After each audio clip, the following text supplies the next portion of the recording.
If you want to change the world, start off by making your bed. If you make your bed every morning, you will have accomplished the first task of the day. It will give you a small sense of pride, and it will encourage you to do another task, and another, and another. And by the end of the day, that one task completed will have turned into many tasks completed. Making your bed will also reinforce the fact that the little things in life matter. If you can't do the little things right, you'll never be able to do the big things right. And if by chance you have a miserable day, you will come home to a bed that is made, that you made. And a made bed gives you encouragement that tomorrow will be better. To pass SEAL training, there are a series of long swims that must be completed. One is the night swim. Before the swim, the instructors joyfully brief the students on all the species of sharks that inhabit the waters off San Clemente. They assure you, however, that no student has ever been eaten by a shark, at least not that they can remember. But you are also taught that if a shark begins to circle your position, stand your ground. Do not swim away. Do not act afraid. And if the shark, hungry for a midnight snack, darts towards you, then summons up all your strength and punch him in the snout, and he will turn and swim away. There are a lot of sharks in the world. If you hope to complete the swim, you will have to deal with them. So if you want to change the world, don't back down from the sharks. Over a few weeks of difficult training, my SEAL class, which started with 150 men, was down to just 42. There were now 6 boat crews of 7 men each. I was in the boat with the tall guys, but the best boat crew we had was made up of the little guys, the Munchkin Crew, we called them.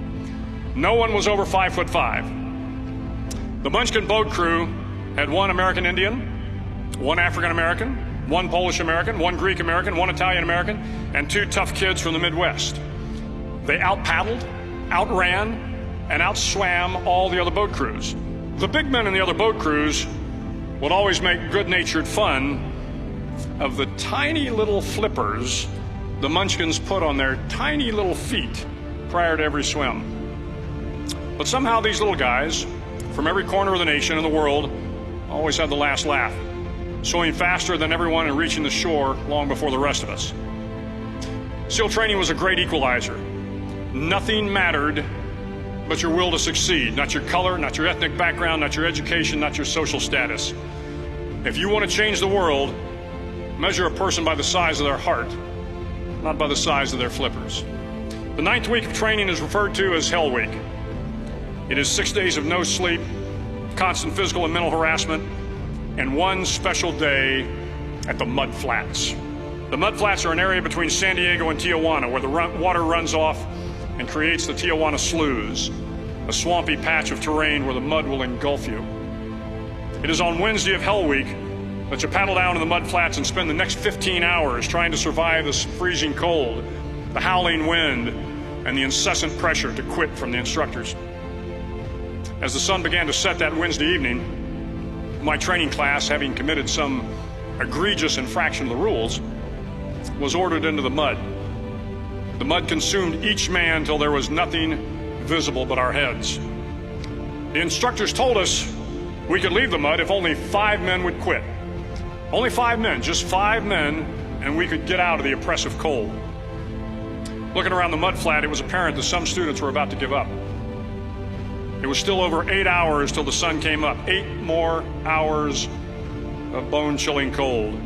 The chattering teeth and the shivering moans of the trainees were so loud, it was hard to hear anything. And then one voice began to echo through the night. One voice raised in song. The song was terribly out of tune, but sung with great enthusiasm. One voice became 2, and 2 became 3, and before long, everyone in the class was singing. The instructors threatened us with more time in the mud if we kept up the singing, but the singing persisted, and somehow the mud seemed a little warmer, and the wind a little tamer, and the dawn not so far away. If I have learned anything in my time traveling the world, it is the power of hope, the power of one person, a Washington, a Lincoln, King, Mandela, and even a young girl from Pakistan, Malala. One person can change the world by giving people hope. So if you want to change the world, start each day with a task completed. Find someone to help you through life. Respect everyone. Know that life is not fair and that you will fail often. But if you take some risks, step up when the times are the toughest, face down the bullies, lift up the downtrodden, and never ever give up. If you do these things, the next generation and the generations that follow will live in a world far better than the one we have today. And what started here will indeed have changed the world for the better.